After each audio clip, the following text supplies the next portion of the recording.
Dunia fantasi. Hubungan gelap suami dan pembantuku. Bab 23. Babak baru akan segera dimulai. Kapan Hendra akan memberikan mobil dan sebagian hartanya padamu? Tanya pria itu dalam sana. Soal mobil sekarang dalam pengurusan, sedangkan pembagian harta baru akan cair setelah rumah dan tanah ini sudah dijual. Terdengar balasan Dewi. Bagus, tekan dia terus atas nama janin kita. Setelah semuanya sudah berada dalam tanganmu, baru kamu ikut denganku dan kita pergi sejauh mungkin. Itu sebenarnya rencanaku. Aku tidak mau hidup seatap dengan para manusia harta itu. Kali ini Rini yang mereka habisi hartanya, tidak menutup kemungkinan kelak aku yang mereka perlakukan demikian. Betul sayang, kamu memang pandai. Tidak sia-sia kita berpisah untuk sementara waktu demi mendapatkan apa yang kita inginkan. Semoga saja bulan depan semuanya sudah clear. Aku mendapat uang dan mobil lalu meninggalkan Hendra. Aku sebenarnya bosan berpura-pura baik di depan mereka. Bersabarlah, kekayaan sudah di depan mata. Kita tinggal menunggu waktunya saja. Setelah itu, baru kita tinggalkan mereka sejauh mungkin. Dewi dan pria misterius itu tertawa. Mereka berdua benar-benar yakin kalau usahanya akan berjalan mulus. Tidak semudah itu Purguso. Kalian merebut apa yang aku punya. Kalian semua akan meratapi nasib kalian sebentar lagi. Aku kembali tersenyum dan mengabadikan percakapan mereka dalam smartphone. Dewi yang selama ini aku anggap serius dengan Hendra, rupanya ular berkepala dua yang sewaktu-waktu bisa menyerang dari dua arah. Tapi baguslah, mereka akan saling serang satu sama lain. Aku tinggal menjadi penontonnya dan tidak perlu mengotori tanganku untuk menyingkirkan mereka satu persatu. Aku tinggalkan mereka masuk ke dalam kamar sebelum mereka menyadari keberadaanku. Kubaringkan tubuhku di atas pembaringan dengan menatap langit-langit ruangan. Dulu rumah ini terasa adem bagiku, tapi setelah kedatangan mereka, rumah ini seperti sarang dosa. Mereka sudah tidak takut akan Tuhan. Ya Allah, ya Tuhanku, janganlah Engkau hukum aku karena dosa-dosa yang mereka perbuat, walau kami hidup dalam satu atap. Kelak, aku akan menjual rumah ini untuk menghilangkan kenangan pahitku di sini. Jam sudah menunjukkan pukul 7 malam, tapi tanda-tanda kedatangan Mas Hendra dan keluarganya belum juga terasa. Aku keluar kamar setelah kurir menelpon kalau pesananku sudah tiba. Kuambil dan tidak lupa membayar tagihannya, lalu kembali masuk ke kamar. Kunikmati hidangan yang baru saja kupesan. Makan sendiri, tidur sendiri, bak anak kos yang jauh dari keluarga. Kondisi seperti ini semakin memantapkan sikapku untuk pisah dengan Mas Hendra. Memiliki suami tapi mementingkan keluarganya ketimbang istrinya sendiri. Pernikahan seperti apa ini? Jam terus berdenting, detik berganti menit, lalu menit berganti jam. Hingga tidak terasa, waktu sudah menunjukkan pukul 10 malam. Belum juga kupejam mata, suara mobil Mas Hendra tiba. Suara riuh seperti pasar. Kali ini bukan suara Mira saya yang terdengar merdu bak gentong kosong, tapi suara Sedi dan Wati ikut meramaikan. Mereka benar-benar hidup bak di hutan. Tak peduli kalau ada manusia lain selain mereka yang bermukim di kawasan itu. Sepertinya Seli dan Wati akan tinggal di sini. Terdengar dari obrolan mereka. Rumahku benar-benar sudah mereka jadikan sebagai panti sosial. Dewi, tamu kita sudah datang apa belum? Tanya Bu Teti dengan suara sedikit meninggi. Sepertinya dia sengaja memperdengarkanku. Dewi seharian tidak melihatnya, soalnya sibuk membereskan rumah. Tapi jika dilihat dari kendaraannya, sepertinya dia sudah ada di dalam kamar.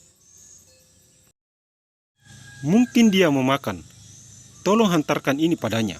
Siapa tahu Dia masih mau makan yang tinggal setengahnya ini. Tawa mereka seketika pecah. Kukepalkan kedua tanganku. Emosiku benar-benar sudah berada di atas ubun-ubun. Manusia-manusia tidak tahu diri itu sepertinya sengaja memancing emosiku. Aku segera bangun. Kubuka pintu, lalu kuhempaskan dengan keras, hingga suaranya nyaring di telinga. Mereka serentak menatap ke arahku. Apa tadi kalian bilang? Aku adalah tamu? Kalian benar-benar tidak sadar diri. Aku sudah membiarkan kalian hidup senang di sini, tapi kalian semakin melonjak.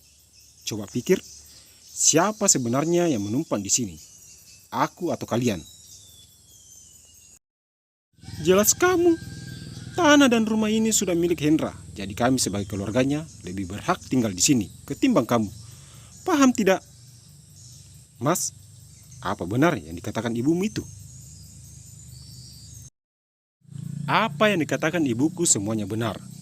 Kamu hanya numpang, dan sewaktu-waktu aku bisa menyuruhmu pergi. Mas Hendra sudah tidak canggung terang-terangan mengatakan itu padaku. Sekarang kedokmu sudah kamu buka sendiri di depanku. Baiklah, nanti kita buktikan sendiri siapa di antara kita yang akan tersingkir dari sini.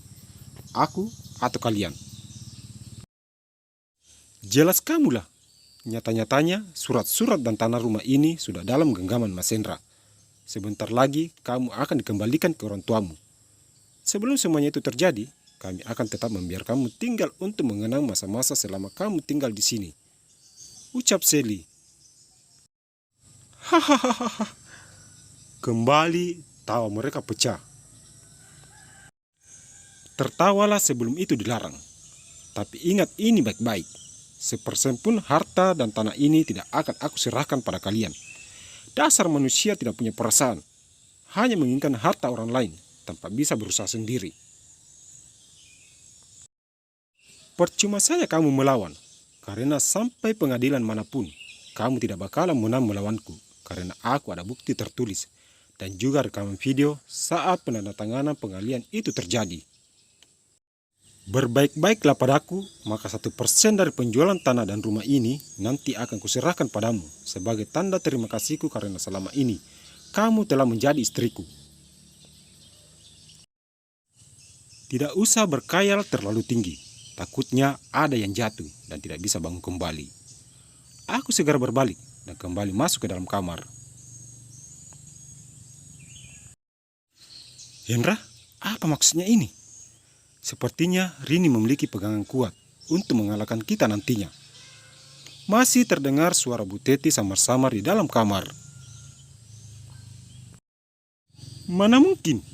Semua surat-suratnya sudah ada dalam genggamanku. Kita tinggal menunggu Pak Hartono dan pihak bank saja untuk mencairkan dana dan selesai semua urusan. Semoga saja. Ibu tidak mau kalau sampai ini gagal. Ibu sudah mengambil satu perumahan di kawasan elit. Apa kata teman-teman ibu nanti kalau Rini benar-benar membuktikan ucapannya? Bisa malu ibu 7 turunan. Betul mas. Sally dan Mas Rudi juga berencana membangun rumah di kawasan BTN.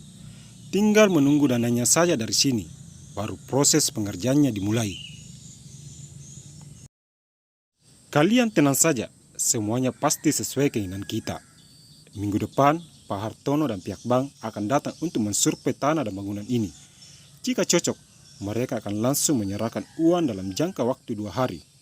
Pak Hartono setengah dari lahan ini dan pihak bank setengahnya lagi.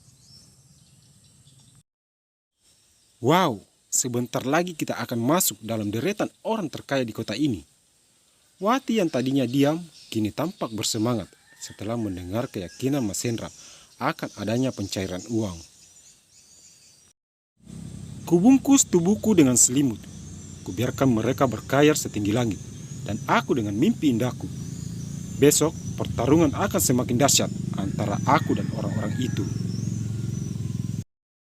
Terus beri dukungannya dengan cara beri komen, agar sang penulis bisa tambah semangat melanjutkan cerita ini. Terima kasih.